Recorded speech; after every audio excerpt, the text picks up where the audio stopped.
Salve de novo.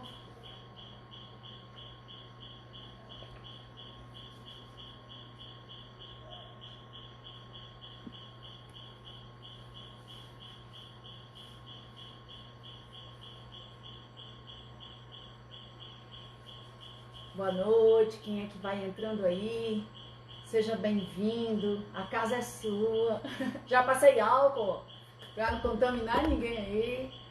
A gente tá esperando, né, mais pessoas entrarem, começar hoje o nosso TRF, nossa primeira vez pela internet. É um sonho, sempre foi um sonho nosso, que o TRF pudesse se difundir, se espalhar, principalmente para os nossos amados irmãos de Quixeramobim. É um sonho há muito acalentado da gente implantar o TRF aí, porque na verdade o que é o TRF, né? Ele fica TRF, até parece sigla de polícia, né, João? Hoje meu ajudante é o João Helder, né? Está aqui, tem pessoas aqui nos bastidores, Francisca, Pepe, Júlia, tá todo mundo por aqui, né? Pra gente poder compartilhar esse momento. E essa sigla tem um sentido, né? Parece coisa de polícia, parece coisa de TJ, de tribunal de alguma coisa, mas na verdade ela foi baseada num texto bíblico de Paulo, quando ele disse que as pessoas, ele queria ensinar coisas mais profundas, mas as pessoas estavam sempre muito rasas, lerdas, né? Lentas em aprender, e que tinha que ficar direto trazendo à tona os rudimentos da fé. Rudimento é base. E ele queria muito que as pessoas se aprofundassem, mas era como se a base da fé não ficasse introduzida na mente e descesse para o coração. E pensando nisso e observando algumas pessoas da igreja que, por mais que frequentassem assiduamente, continuamente, caíam, quebravam princípios facilmente. E são princípios inquebráveis que Deus exige de nós, né, para a nossa santidade. Pensando nisso, o Pepe e eu orando e perguntando ao Senhor o que nós vamos fazer. Vamos criar uma sala de aula para o básico, para os rudimentos. E assim nasceu o TRF, treinando os rudimentos na fé. Se nós pegarmos e associarmos com a palavra de Deus, ou o treinamento dos rudimentos da fé com o jogo de futebol, a gente pode dizer que é como se o técnico percebesse que a galera só quer saber da pelada ali, e estão jogando e quebrando as pernas dos outros, estão cometendo falta, estão fazendo coisas erradas, e ele diz, para com a bola e vamos para o condicionamento físico, vamos treinar passes, vamos treinar músculos, fortalecer músculos, e vamos primeiro fazer a base para depois entrarmos em campo. Então a ideia do TRF é essa. E trazendo uma outra associação com a comida, a gente pode lembrar também que a teologia, theo é Deus, logos é a palavra, o estudo. Teologia é o estudo de Deus, das coisas de Deus. Mas a teologia, ela é importantíssima, principalmente para nós errarmos menos contra o Senhor. Mas o problema, a intenção do TRF e as pessoas que ainda nem sabem degustar o texto bíblico? Aí vai ter que entender que aquele texto pode ser interpretado de um ponto de vista escatológico, hermenêutico, exegético, sei lá, né? Não, a gente traz o TRF como um prato de comida caseira. A teologia fica com uma comida gourmet e o TRF, o estudo do TRF, ele vem com uma comidinha caseira, suculenta, que satisfaz, que causa prazer. E não é uma teóloga para os seus seguidores. É uma serva do Senhor que aprendeu e que está aprendendo a degustar texto bíblico por texto bíblico. Como Davi, que meditava de dia e de noite e ficava tão deslumbrado, tão transbordante, que ele transbordava em poemas e canções, de tão cheio de Deus que ele estava. Nós não podemos mais deixar faltar pão na casa do pão. A ideia do TRF é essa. É degustar a palavra de Deus antes de querer entender teologicamente. Desfrutar como pão da vida. O versículo, compartilhar. A ideia não é só minha, o Espírito Santo fala com todos nós, ele foi derramado sobre toda a carne. Então vamos desfrutar a palavra de Deus com saborzinho de comida de mãe, comida de casa, comidinha fresca, quentinha. Amém? João, já tem alguns participantes aí, nós já podemos começar com os textos de hoje. Tem alguma pergunta, tem alguma coisa aí? Oi, quem tá aí? Quem é que tá aí, João Helder? Tem Cláudia. Oi, Cláudia. Ana Lima. Oi, Ana Lima. Queiroz. Oi, Lidiane. Tia Cléo. Tia Cléo. Oi, Elisa Cláudia. Mara. Elisa Mara. Oi, Lisa. Cheiro, lindona. Vou ficar olhando aqui pro celular do João, olhando pra ali. Mas vai dar certo. Então, os textos de hoje, para quem estiver entrando, anota aí, né? O Diego colocou lá no grupo, colocou cedo, para que nós tivéssemos dicas, botar algumas dicas, né? E dentre essas dicas caneta e papel. A Bíblia, ela é maravilhosa, mas hoje nós temos que tomar muito cuidado com os falsos profetas, com os erros, né? Uma frase que eu escutei esses dias que é muito importante. Nós podemos fazer errado, mas não podemos crer errado. O medo é esse, não crer errado, né? Nós não podemos crer errado. Então anota aí, o texto base de hoje é Colossenses 1:27.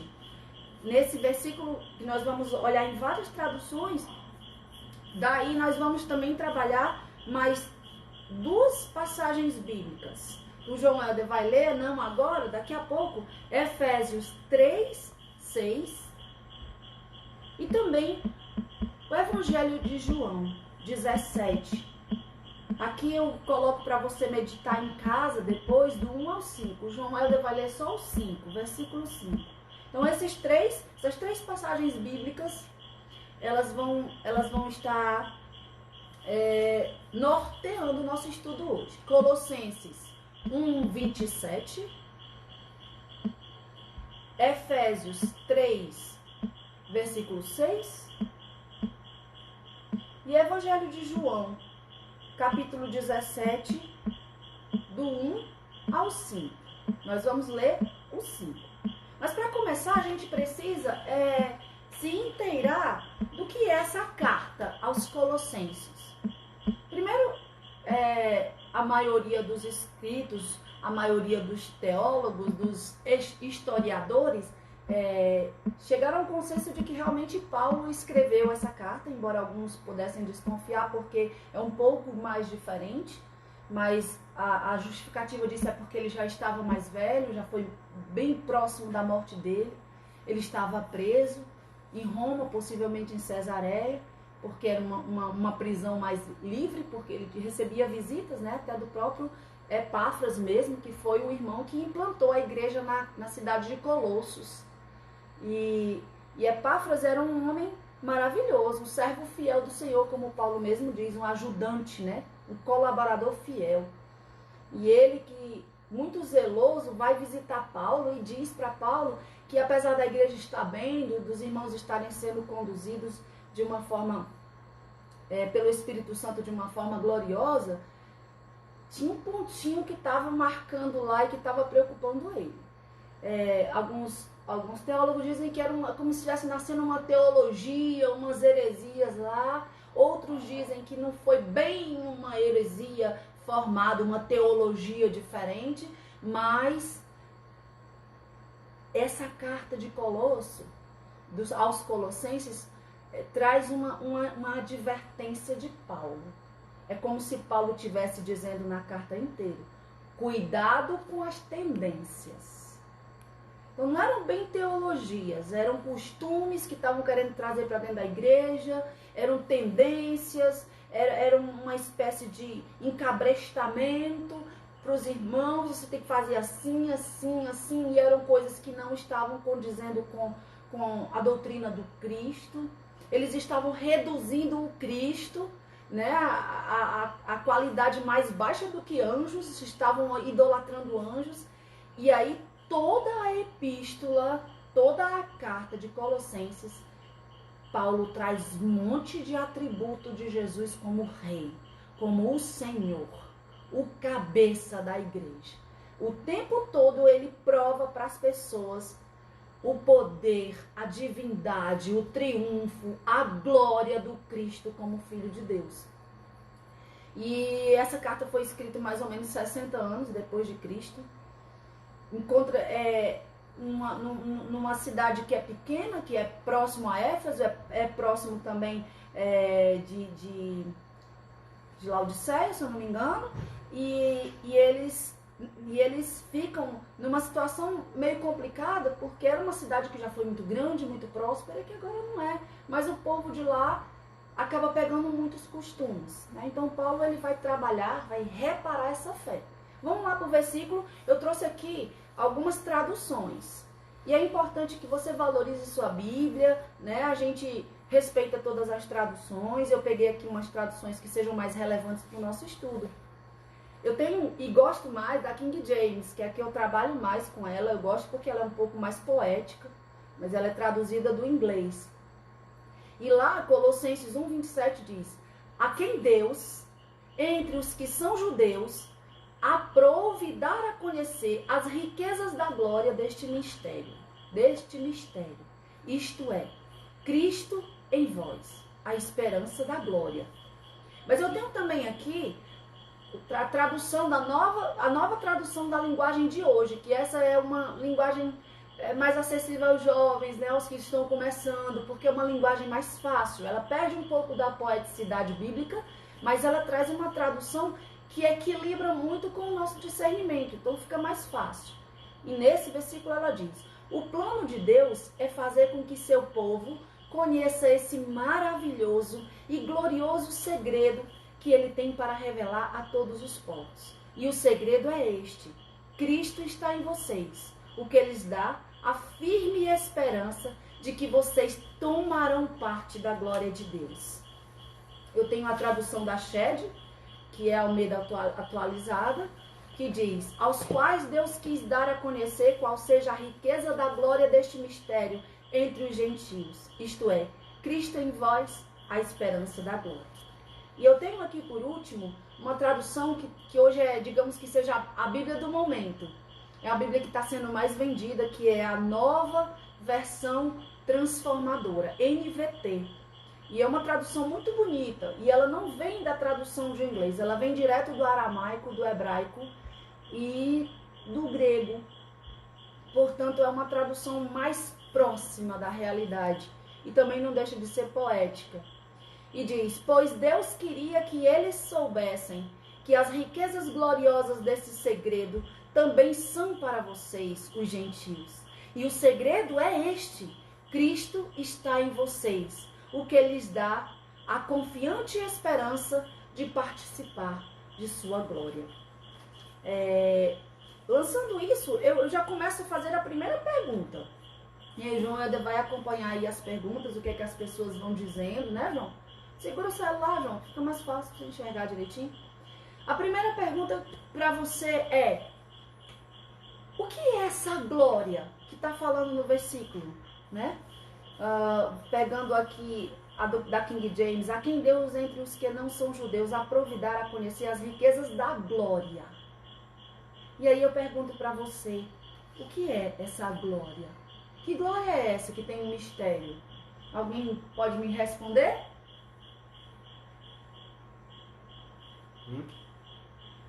Alguém está respondendo aí que é a glória? Não.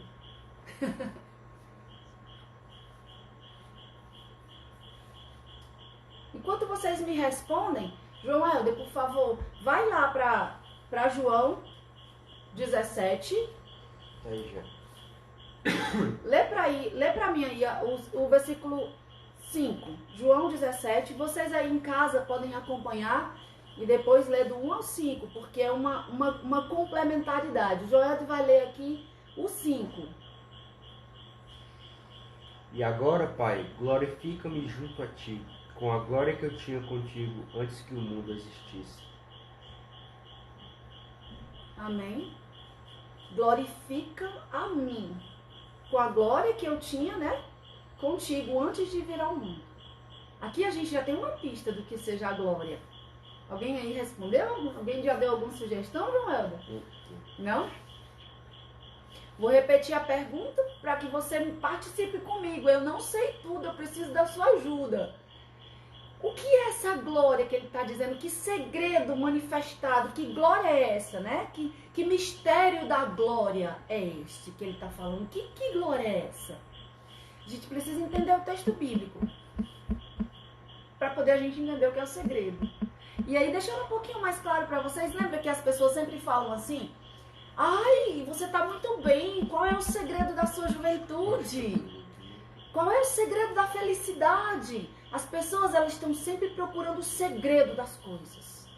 O segredo dos sentimentos. Fala alto, meu amor. Pastor Clenilton está falando alguma coisa aí? Obrigada, Pastor Clenilton. Eu acho que ele respondeu. Ele está dizendo que é Deus encarnado. Eita glória!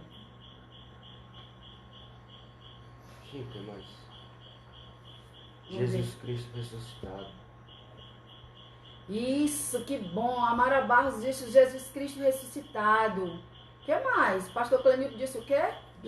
Deus encarnado. O que mais? Manda mais aí, gente. Vai, Daiane.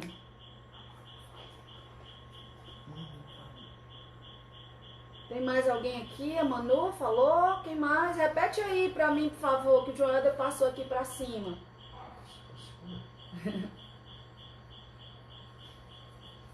E a Leuda disse: de que poderíamos aceitá-lo, não mais só os judeus. Muito bem.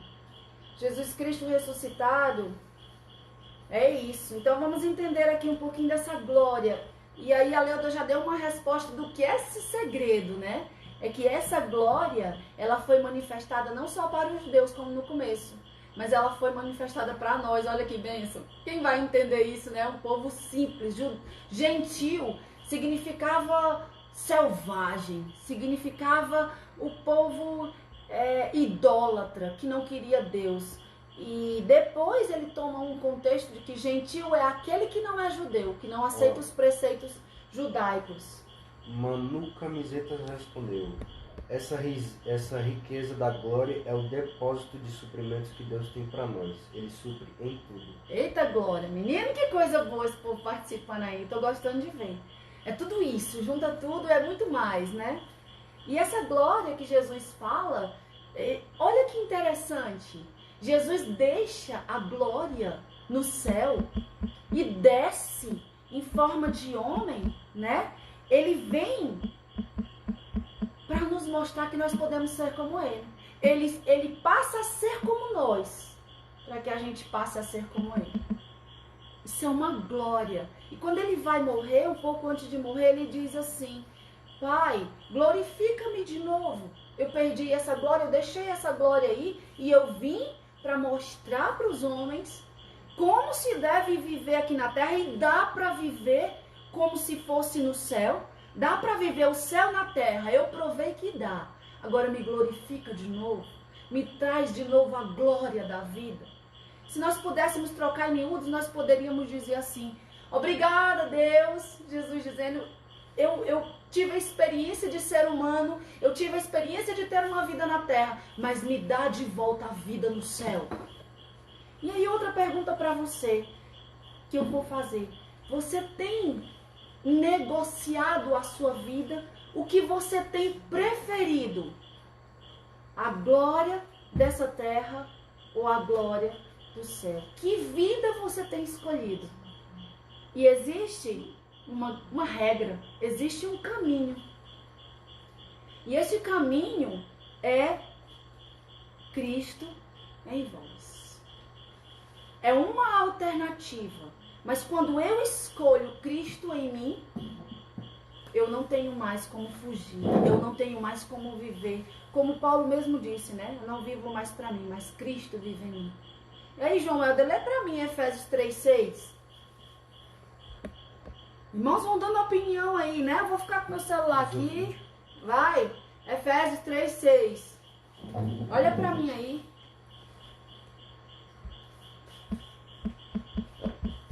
Tudo bem, Márcio Gleice está no trabalho, mas nós estamos aqui orando e participando, né? Deus abençoe. Efésios 3:6. Significando que, por intermédio do Evangelho, os não-judeus são igualmente herdeiros com Israel, membros do mesmo corpo e coparticipantes da promessa em Cristo Jesus. Então a gente vê que a glória de Deus, é como alguém já falou aqui mesmo, é essa promessa do Deus encarnado dentro de nós. Mas para quem é mãe, para quem já gerou um filho, sabe a dor de parto, sabe a dor de perder. Eu mesmo perdi meu dente na época da gravidez. Tá travando. Então, desliga as internet, deixa só o celular aqui. Tá travando aqui a internet. Travou. Travou no seu? Travou. Eles estão dizendo aqui. Chega, não fala não. Não, mas tá travado ninguém sabe mesmo, parceiro. Porque não tá nem perto de chover, né? Voltou aí? Deixa eu ver. Tem que pedir pra desligar, né? Amor? Tá com o celular ligado?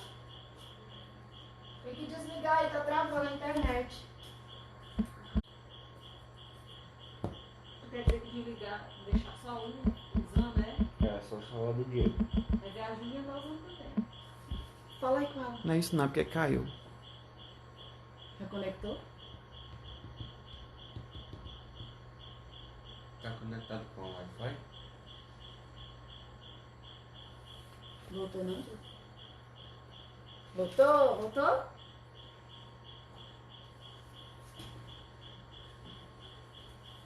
Ih, voltou aí, vocês estão vendo? Tomara que dê certo de novo, né? João Helder leu Efésios 3:6 e a gente estava falando quanto é difícil gerar um filho. Eu mesmo perdi dentes quando fui para gerar o João. Perdi um dente para gerar a Júlia, perdi outro, não podia fazer clonal, né? Tinha que arrancar. E a gente perde os nossos nutrientes, é algo muito forte. E o próprio apóstolo Paulo, ele disse, ele falou na carta dele, em alguns outros momentos, né, em Gálatas, em Efésios, que ele sente de novo dores de parto para que Jesus seja formado dentro de nós. Esse é um trabalho dos pastores, o pastor Clenildo que está aí na ativa, aí na live. Caiu de novo. Caiu? Não, voltou. Nós que estamos à frente, não porque a gente quer, mas por vocação, por chamado, porque ai de mim se não pregar, né? O que é que acontece? Nós sentimos dores de parto pelos irmãos, para que Jesus seja formado no coração de cada um.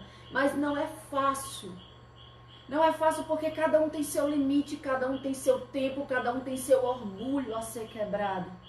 E quando eu falo em Cristo em vós, a esperança da glória, Cristo em vós não é algo natural, é algo construído. E é algo que fere, é algo que mata. Infelizmente, o que nós estamos vendo hoje nas igrejas é uma pregação do eu posso, do eu quero, do que eu consigo, que Deus me dá, é a prosperidade. Quando a gente prega sobre morte, sobre cruz, as pessoas não gostam. Mas para que o Cristo viva em mim, eu preciso morrer. E aí, qual é o grande mistério, como a irmã Leuda falou aí? É Cristo dentro de uma pessoa comum.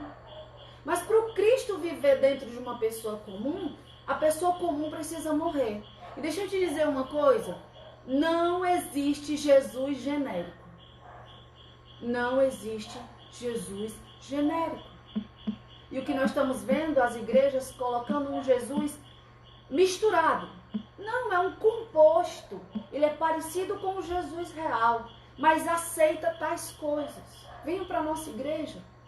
Ah, o meu Jesus, ele consegue também muitas coisas. Resolve, faz efeito. Não é igual ao original, mas é quase igual. Está só misturado um pouquinho com alguns costumes, algumas tendências, alguma teologia.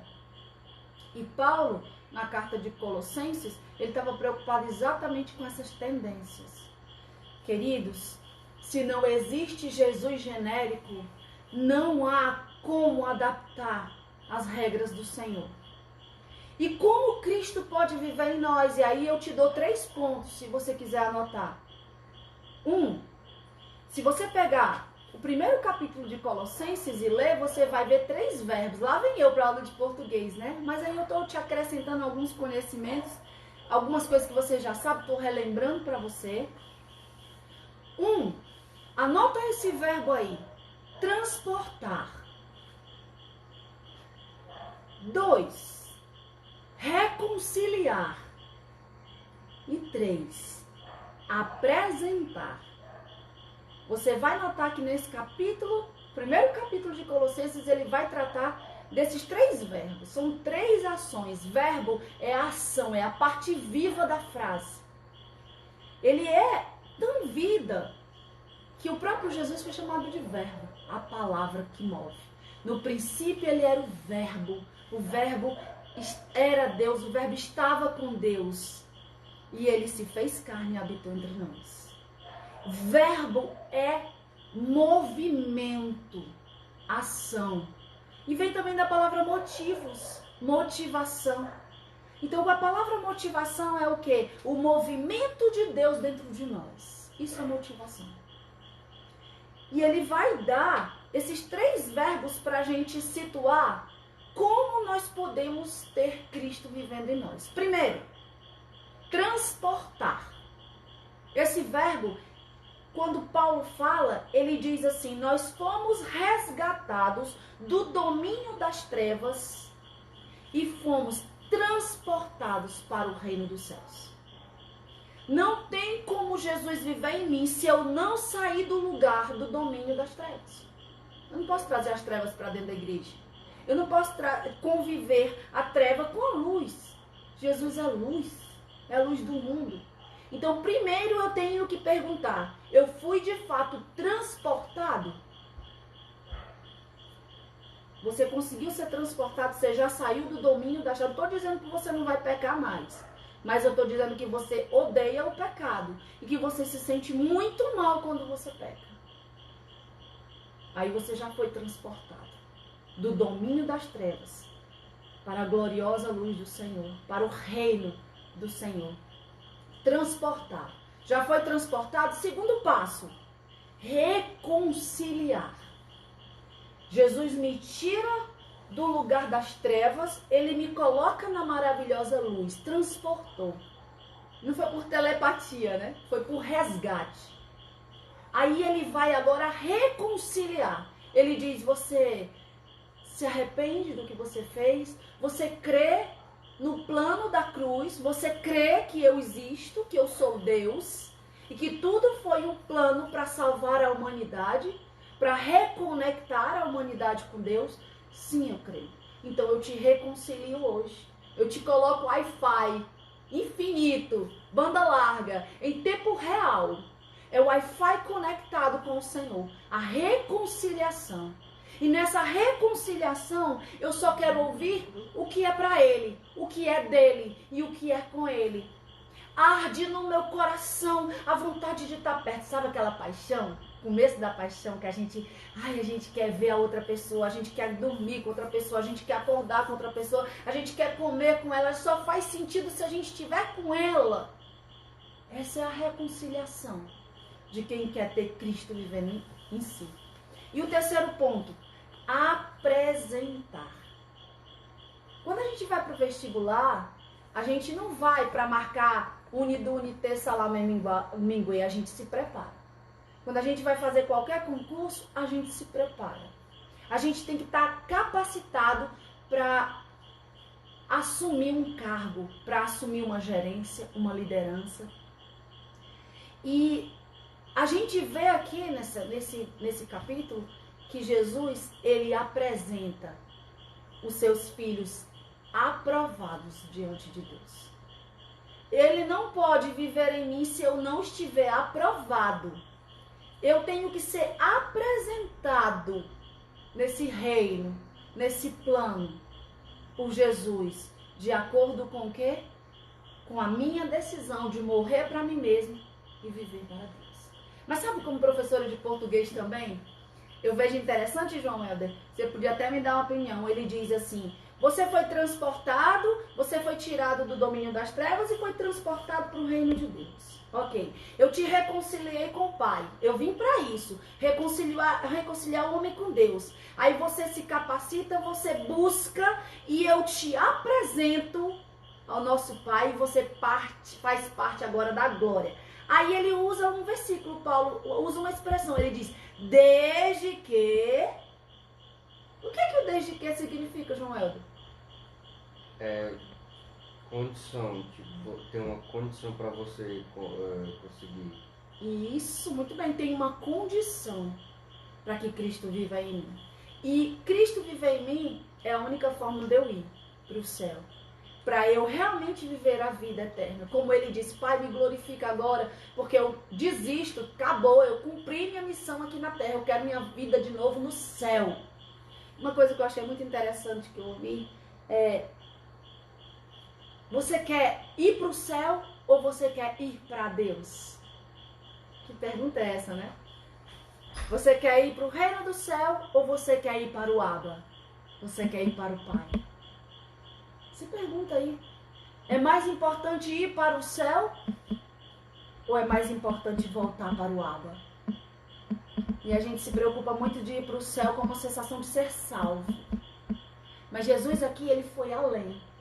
Ele não queria só voltar para o céu. Ele queria a vida gloriosa dele de volta. Não é uma vida triunfal. Gloriosa significa santa, divina, ao lado, dentro do Pai. Ele e o Pai eram um. E é tão mais importante a gente desejar voltar para o Abba, estar com o Abba, conectado com ele, do que simplesmente ir para o céu. Como Jesus nos ensina de uma forma tão profunda. E essa é a esperança da glória. Olha que maravilha. Jesus morando em mim aqui, eu morrendo para mim, de uma forma tão maravilhosa, que as pessoas vão ter esperança de que essa glória existe, de que o céu existe, que isso não é conto de fada, que isso não é uma metáfora, que as pessoas inventaram o céu só para poder não viver desesperados. Então por que quem não acredita no céu vive desesperado também? O céu é real. E durante um coronavírus desse, durante um caos, a gente nota que Deus tem o controle de todas as coisas. E a humanidade está clamando pelo Criador. E as pessoas estão voltando para Deus. Elas estão se conectando de novo com Deus. E onde é que elas vão encontrar alguém parecido com Cristo? E eu pergunto para você, se as pessoas estão se desesperando e elas precisam ainda de uma prova de que Deus existe, e elas precisam de alguém parecido com Cristo, você vai ser essa pessoa?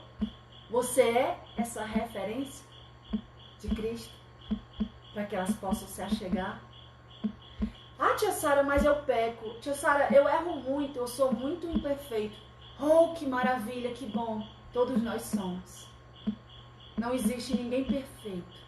Nós não refletimos Jesus quando estamos totalmente sem pecados. Nós refletimos Jesus quando a gente entende que nós somos pobres pecadores e mesmo assim Ele nos usa. E mesmo assim Ele não desiste de nós. Querido, e se Ele não desistiu de você? E se Ele não desistiu de mim? Será que eu não posso compartilhar essa mensagem? De que eu sendo tão errado, de que eu sendo tão falho, deixando tudo para depois, servindo Ele negligentemente, mesmo assim Ele não me deixa? E sendo assim, Ele não pode alcançar também outras pessoas que estão nesse mesmo momento?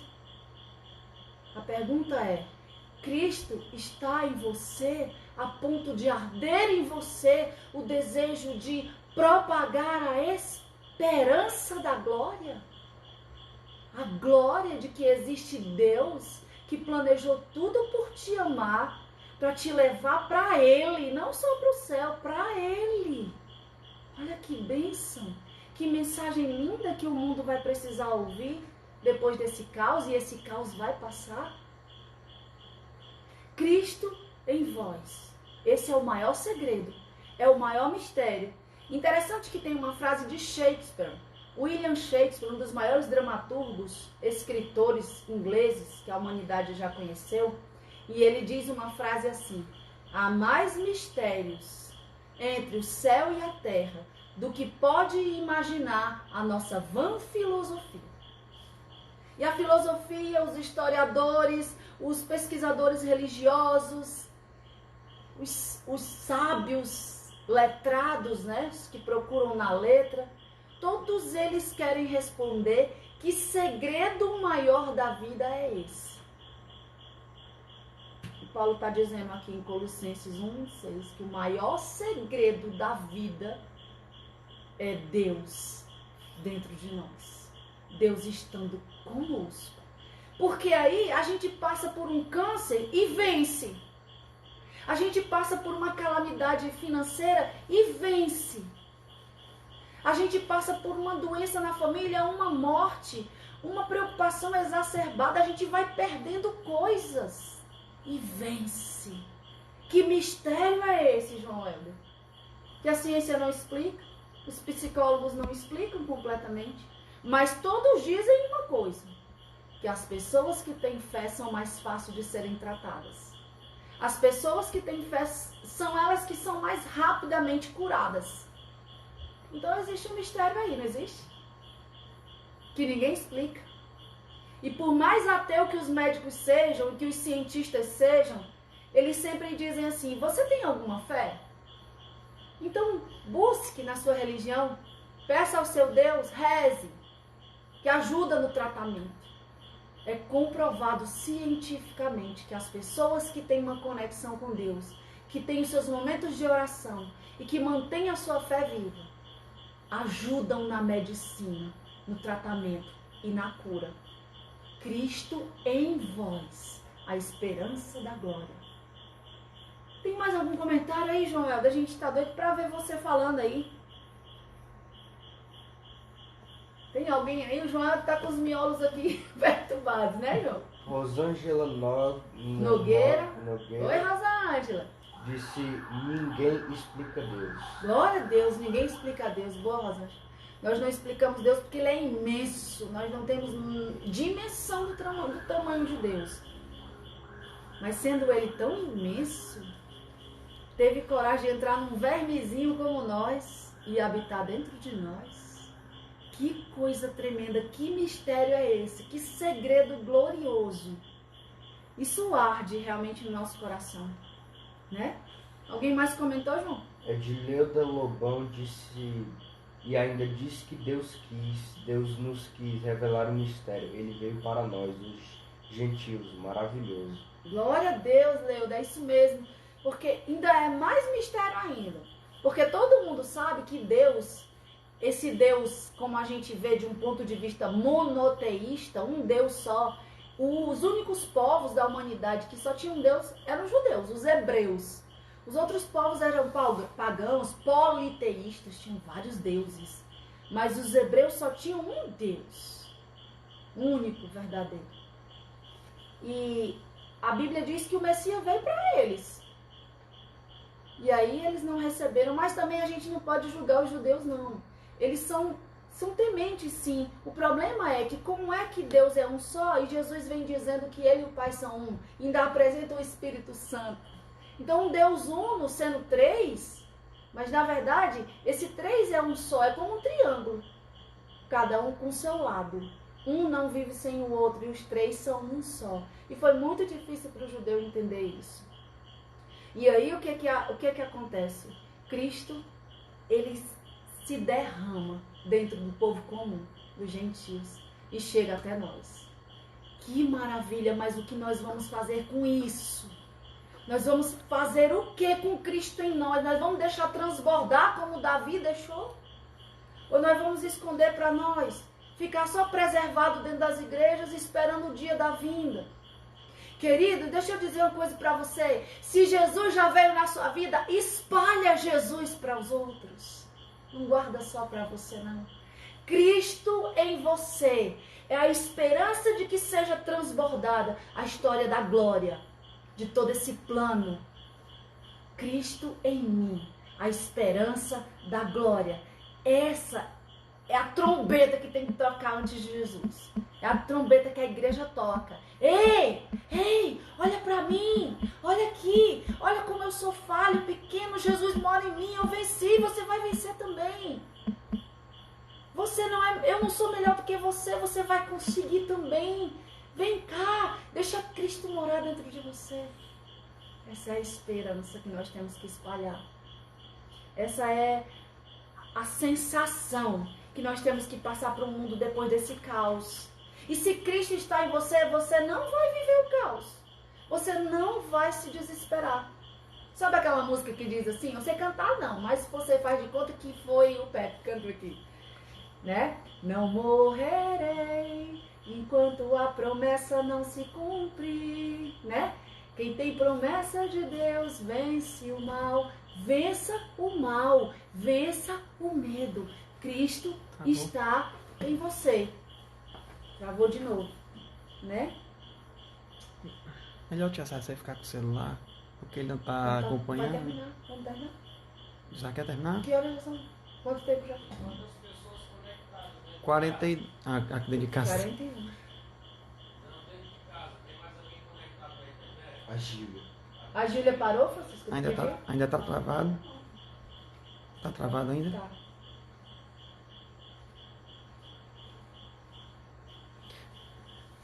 Lá em casa também tava assim, internet hoje.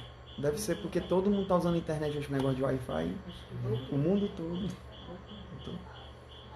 Deixa eu acompanhar pra ver. Eu vou falar também, irmão, Gisele.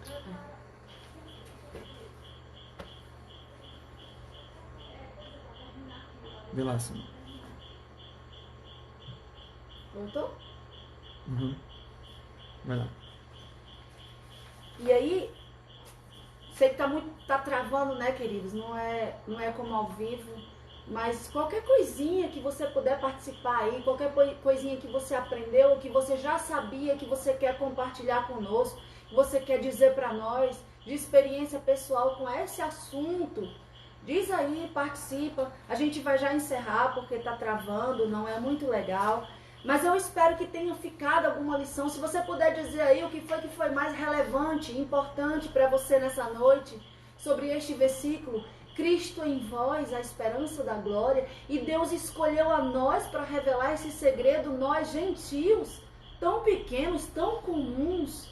E o que nós vamos fazer depois que o Senhor revelou para nós esse segredo, esse maravilhoso segredo? Que coisa linda, que coisa fantástica. Eu só posso dizer uma coisa: não me importa mais nada. E eu acredito que esse momento que nós estamos vivendo, desse isolamento social, ele tem nos mostrado isso. Não nos importa mais nada. Tem um ditado que diz assim: você só vai perceber que Deus é tudo o que você precisa quando Ele for a única coisa que você tiver. Aí nós não temos mais como ir para o cinema, nós não temos mais como sair para um restaurante com a nossa família, nós não temos mais como cultuar a Deus no templo com nossos irmãos, no grande ajuntamento. Eu sei que é só um momento, mas é exatamente esse momento que Deus quer que a gente pare. Irmãos, as coisas não vão melhorar no mundo. Agora foi só um vírus, mais tarde vai vir uma catástrofe natural, nós vamos viver nessa peleja. Mas a Bíblia diz que no meio dessa peleja, a igreja tem paz. Porque a paz vem de Deus. E se Cristo está em nós... Reconectou.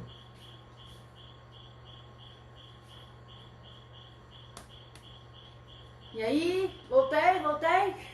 Nós vamos tentar encerrar, mas eu quero dizer para você que, lembrando, para o Cristo viver em mim, existem regras, existem os 3 passos. Eu tenho que ter sido transportado do domínio das trevas.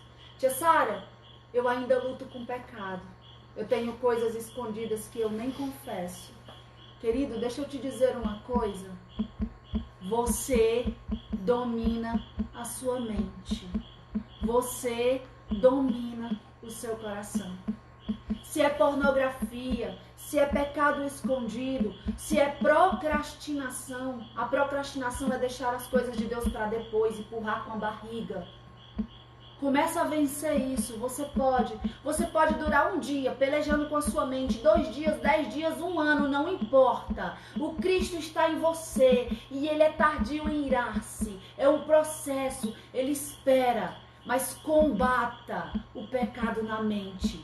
Combata o pecado no coração. Você pode. Cristo está em você. E essa é a esperança da glória. É a esperança de que nós vamos fazer parte da coisa mais gloriosa que a gente pode desejar. É mais glorioso do que uma formatura, do que a aquisição de um bem material. Entenda uma coisa, desde que a gente nasceu, que a gente começou a perder. A gente perde a juventude, a gente perde os pais, a gente perde os avós, a gente perde emprego, a gente perde saúde, a gente perde a beleza. Só existe uma coisa que nós nunca vamos perder, que faz parte desse grande segredo. Uma vez que eu aceitei Jesus e deixei que Ele vivesse em mim e ir me matando um pouquinho por dia, a esperança da glória está garantida.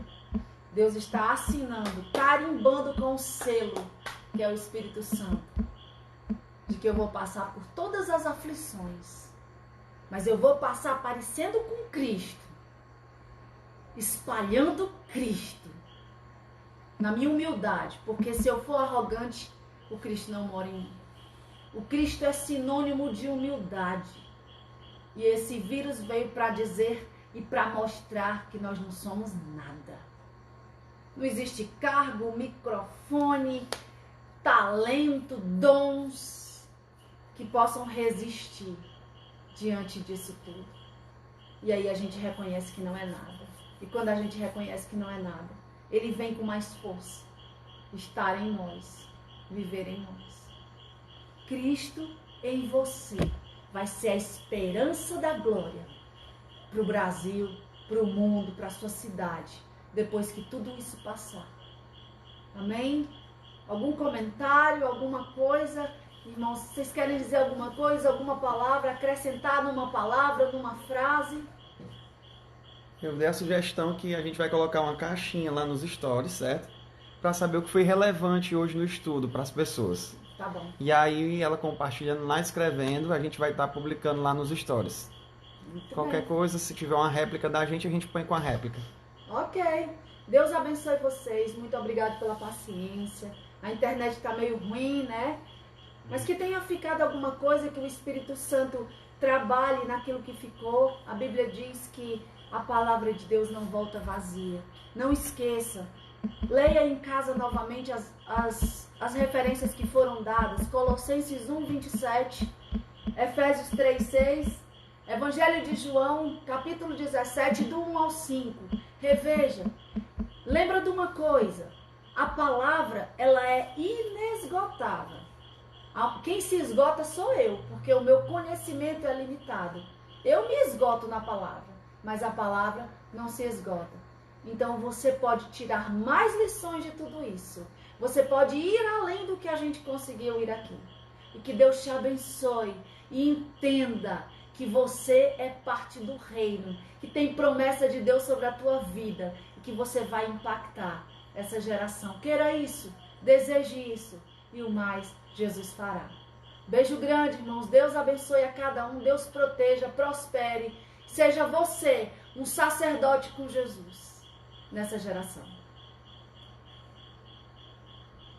Vamos encerrar.